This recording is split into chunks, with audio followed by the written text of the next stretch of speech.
ओम शांति 25/10/2024 प्रातः मुरली। ओम शांति। बाप दादा मधुबन। बाबा आज कह रहे हैं, मीठे बच्चे, बाप की एक नज़र मिलने से सारे विश्व के मनुष्य मात्र निहाल हो जाते हैं।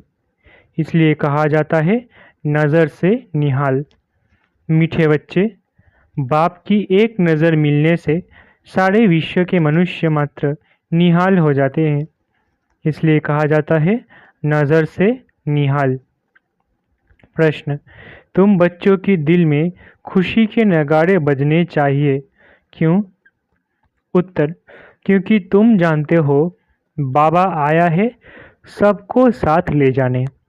अब हम अपने बाप के साथ घर जाएंगे। हाहाकार के बाद जय जयकार होने वाली है। बाप की एक नज़र से सारे विश्व को मुक्ति, जीवन मुक्ति का वर्षा मिलने वाला है। सारी विश्व निहाल हो जाएगी। ओम शांति। रूहानी शिव बाबा बैठ अपने रूहानी बच्चों को समझाते हैं, ये तो जानते हो कि तीसरा नेत्र भी होता है। बाप जानते हैं सारी दुनिया की जो भी आत्माएं हैं सबको मैं वर्षा देने आया हूँ। बाप की दिल में तो वर्षा ही याद होगा, लौकिक बाप की भी दिल में वर्षा ही याद होगा। बच्चों को वर्षा देंगे। बच्चा नहीं होता है तो मूंझते हैं किसको दे, फिर एडॉप्ट कर लेते हैं। यहाँ तो बाप बैठे हैं, इनकी तो सारी दुनिया की जो भी आत्माएं हैं सब तरफ नज़र जाती है। जानते हैं सबको मुझे वर्षा देना है। भल बैठे यहाँ हैं, परंतु नज़र सारे विश्व पर और सारे विश्व के मनुष्य मात्र पर है, क्योंकि सारे विश्व को ही निहाल करना होता है। बाप समझाते हैं, ये है पुरुषोत्तम संगम युग। तुम जानते हो बाबा आया हुआ है सबको शांतिधाम सुखधाम ले जाने। सब निहाल हो जाने वाले हैं। ड्रामा के प्लान अनुसार कल्प कल्प निहाल हो जाएंगे। बाप सब बच्चों को याद करते हैं। नज़र तो जाती है ना, सब नहीं पढ़ेंगे। ड्रामा प्लान अनुसार कल्प कल्प निहाल हो जाएंगे। बाप सब बच्चों को याद करते हैं। नज़र तो जाती है ना, सब नहीं पढ़ेंगे। ड्रामा प्लान अनुसार सबको वापिस जाना है, क्योंकि नाटक पूरा होता है। थोड़ा आगे चलेंगे तो खुद भी समझ जाएंगे अब विनाश होता है। अब नई दुनिया की स्थापना होनी है, क्योंकि आत्मा तो फिर भी चैतन्य है ना, तो बुद्धि में आ जाएगा बाप आया हुआ है। पैराडाइज स्थापन होगा और हम शांतिधाम में चले जाएंगे। सबकी गीत होगी ना, बाकी तुम्हारी सदगति होगी। अभी बाबा आया हुआ है, हम स्वर्ग में जाएंगे। जय जयकार हो जाएगी। अभी तो बहुत हाहाकार है। कहाँ अकाल पड़ रहा है, कहाँ लड़ाई चल रही है, कहाँ भूकंप होते हैं। हजारों मरते रहते हैं। मौत तो होना ही है। सतयुग में ये बातें होती नहीं। बाप जानते हैं अब मैं जाता हूँ, फिर सारे विश्व में जय जयकार हो जाएगी। मैं भारत में ही जाऊंगा। सारे विश्व में भारत जैसे गांव हैं। बाबा के लिए तो गांव ठहरा, बहुत थोड़े मनुष्य होंगे। सतयुग में सारी विश्व जैसे एक छोटा गांव था। अभी तो कितनी वृद्धि हो गई है। बाप की बुद्धि में तो सब है ना। अभी शरीर द्वारा बच्चों को समझा रहे हैं। तुम्हारा पुरुषार्थ वही चलता है जो कल्प कल्प चलता है। बाप भी कल्प वृक्ष का बीज रूप है। यह है कॉर्पोरियल झाड़, ऊपर में है इनकॉर्पोरियल झाड़। तुम जानते हो यह कैसे बना हुआ है। ये समझ और कोई मनुष्य में नहीं है। बेसमझ और समझदारों का फर्क देखो। कहाँ समझदार स्वर्ग में राज्य करते थे, उनको कहा ही जाता है सचखंड हेवन। अभी तुम बच्चों को अंदर में भरी खुशी होनी चाहिए। बाबा आया हुआ है। यह पुरानी दुनिया तो ज़रूर बदलेगी। जितना जितना जो पुरुषार्थ करेंगे उतना पद पाएंगे। बाप तो पढ़ा रहे हैं। ये तुम्हारी स्कूल तो बहुत वृद्धि को पाती रहेगी। बहुत हो जाएंगे। सबका स्कूल इकट्ठा थोड़ी ही होगा। इतने रहेंगे कहाँ। तुम बच्चों को याद है, अभी हम जाते हैं सुखधाम। जैसे कोई भी विलायत में जाते हैं तो 8-10 वर्ष जाकर रहते हैं ना, फिर आते हैं भारत में। भारत तो गरीब है। विलायत वालों को यहाँ सुख नहीं आएगा। वैसे तुम बच्चों को भी यहाँ सुख नहीं है। तुम जानते हो हम बहुत ऊंची पढ़ाई पढ़ रहे हैं, जिससे हम स्वर्ग के मालिक देवता बनते हैं। वहाँ कितने सुख होंगे। उस सुख को सभी याद करते हैं। ये गांव कलयुग तो याद भी नहीं आ सकता। इनमें तो अथाह दुख है। इस रावण राज्य पतित दुनिया में आज अपरम अपार दुख है, कल फिर अपरम अपार सुख होंगे। हम योग बल से अथाह सुख वाली दुनिया स्थापन कर रहे हैं। ये राजयोग है ना। बाप खुद कहते हैं मैं तुमको राजाओं का राजा बनाता हूँ। तो ऐसा बनाने वाला टीचर को याद करना चाहिए ना। टीचर बिगर बैरिस्टर इंजीनियर आदि थोड़ी ही बन सकते हैं। ये फिर है नई बात। आत्माओं को योग लगाना है परमात्मा बाप के साथ, जिससे ही बहुत समय अलग रहे हैं। बहुकाल क्या, वो भी बाप आप ही समझाते रहते हैं। मनुष्य तो लाखों वर्ष आयु कह देते हैं।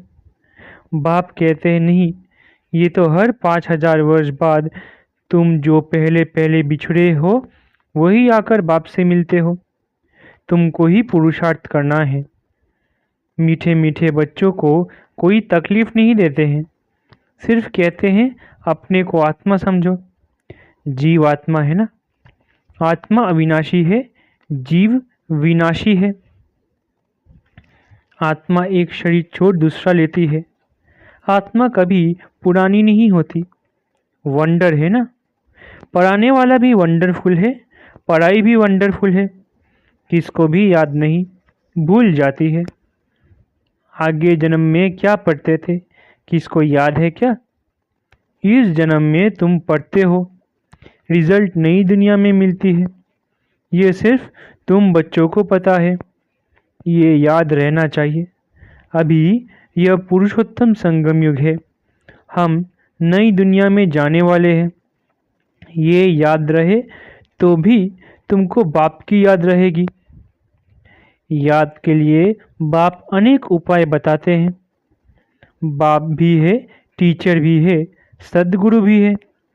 तीनों रूप में याद करो। कितनी युक्तियां दे रहे हैं याद करने की,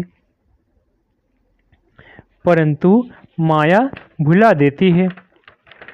बाप जो नई दुनिया स्थापन करते हैं, बाप ने ही बताया है ये पुरुषोत्तम संगम युग है। ये याद करो। फिर भी याद क्यों नहीं कर सकते हो? युक्तियां बतलाते हैं याद की, फिर साथ साथ कहते भी है माया बड़ी दुष्टर है।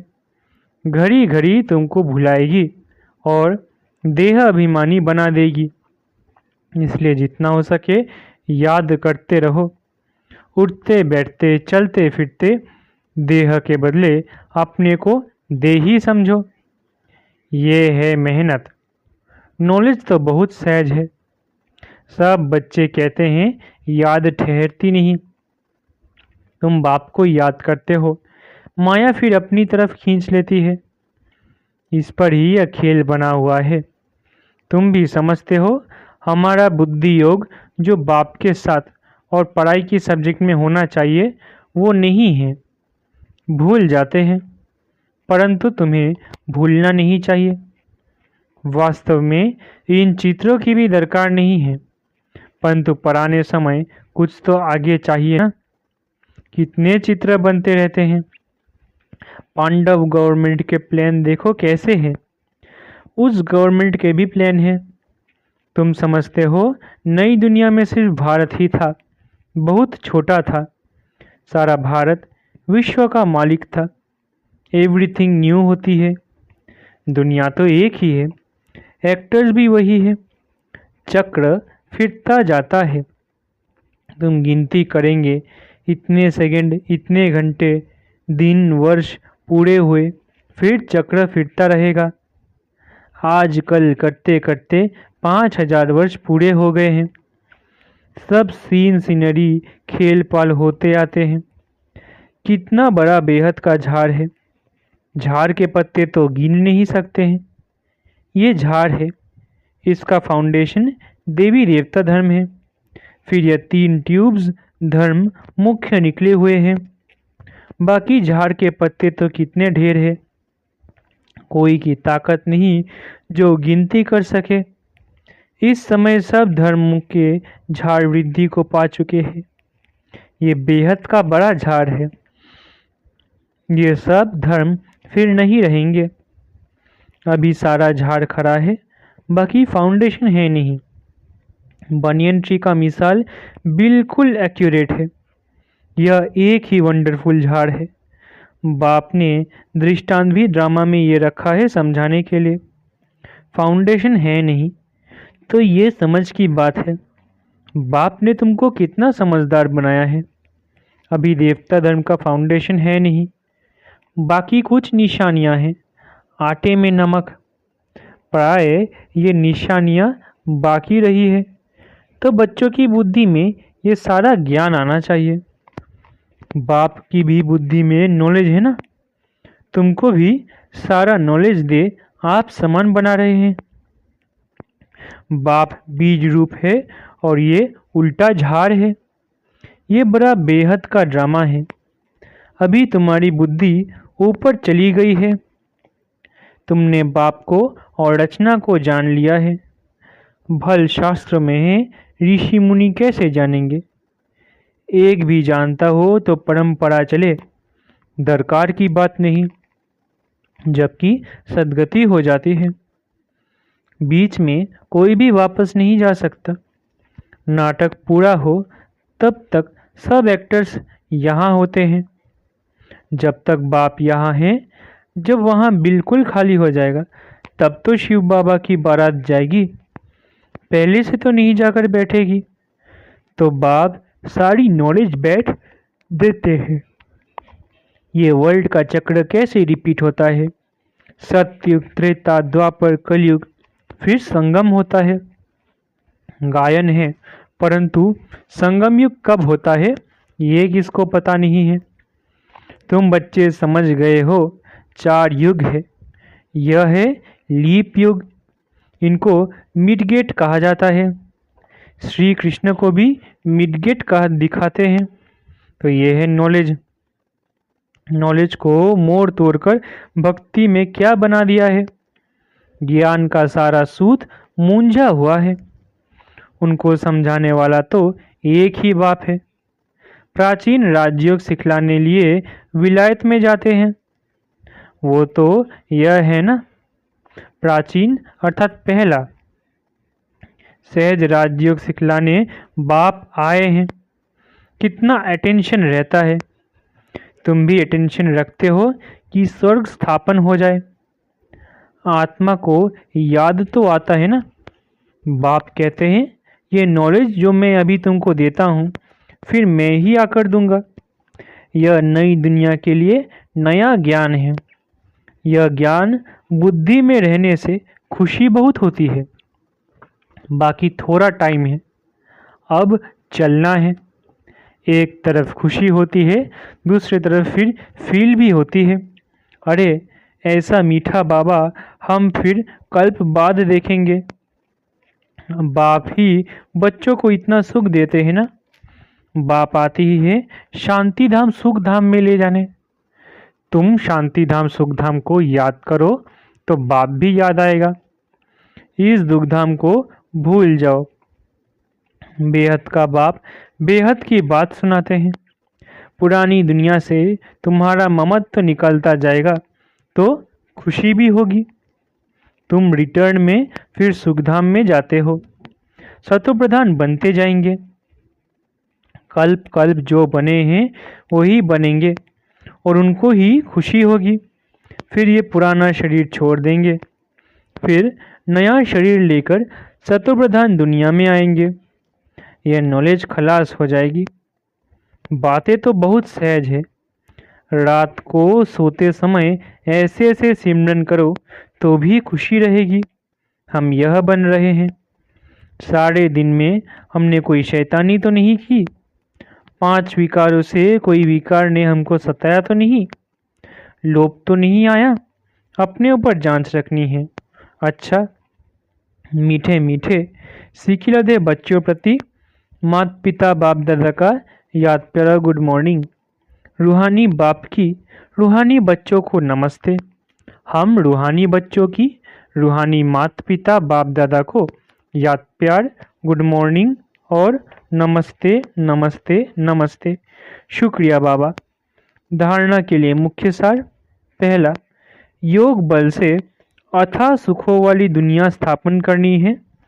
इस दुख की पुरानी दुनिया को भूल जाना है। खुशी रहे कि हम सचखंड के मालिक बन रहे हैं। दूसरा, रोज अपनी जांच करनी है कि सारे दिन में कोई विकार ने सताया तो नहीं, कोई शैतानी काम तो नहीं किया, लोभ के वश तो नहीं हुए। वरदान। वरदाता द्वारा सर्वश्रेष्ठ संपत्ति का वरदान प्राप्त करने वाले संपत्तिवान भव। वरदान। वरदाता द्वारा सर्वश्रेष्ठ संपत्ति का वरदान प्राप्त करने वाले संपत्तिवान भव। किसी के पास अगर सिर्फ स्थूल संपत्ति है तो भी सदा संतुष्ट नहीं रह सकते। स्थूल संपत्ति के साथ अगर सर्वगुणों की संपत्ति, सर्वशक्तियों की संपत्ति और ज्ञान की श्रेष्ठ संपत्ति नहीं है तो संतुष्टता सदा नहीं रह सकती। आप सबके पास तो ये सब श्रेष्ठ संपत्तियां हैं। दुनिया वाले सिर्फ स्थूल संपत्ति वाले को संपत्तिवान समझते हैं, लेकिन वरदाता बाप द्वारा आप बच्चों को सर्वश्रेष्ठ संपत्तिवान भव का वरदान मिला हुआ है। स्लोगन। सच्ची साधना द्वारा हाय हाय को वाह वाह में परिवर्तन करो। स्लोगन। सच्ची साधना द्वारा हाय हाय को वाह वाह में परिवर्तन करो। अच्छा, ओम शांति। शुक्रिया बाबा।